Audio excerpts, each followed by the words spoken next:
Sonnet Special. Maganda siya.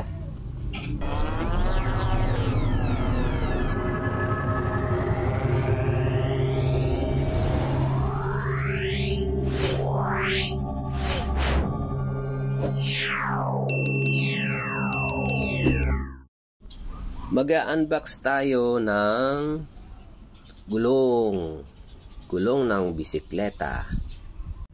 Share ko lang mga katropa nangyari dito sa gulong natin, yung dating gulong, yung binili ko.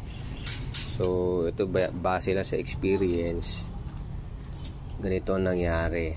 Ilang month pa lang, madalang gamitin ng bike, pero ito siya, manipis, may crack. Ayan.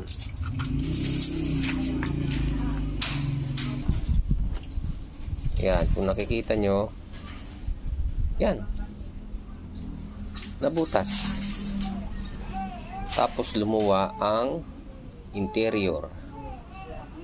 Yan, nag-crack. Hindi siya matibay.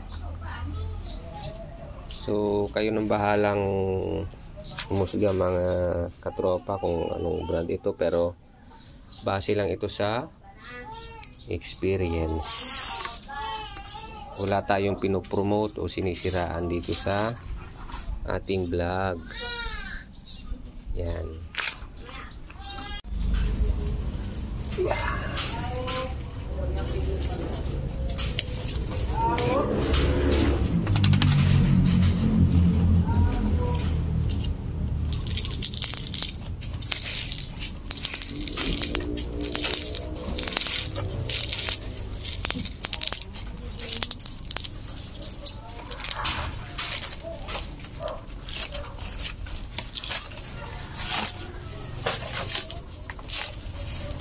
Maganda siya mga tropa. Kala ko gulong ng motor. Pero parang malaki yan sa bike mo. Kumpay ah.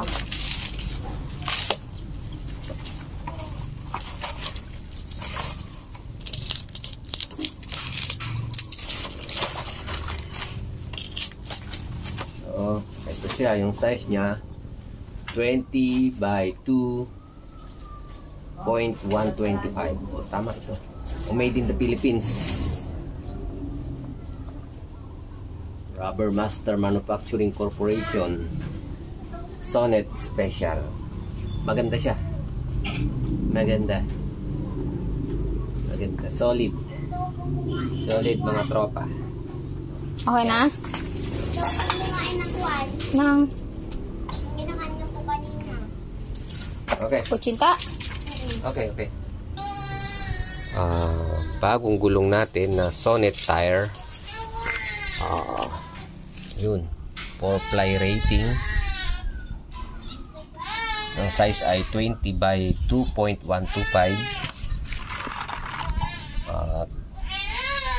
Made in the Philippines. Yun.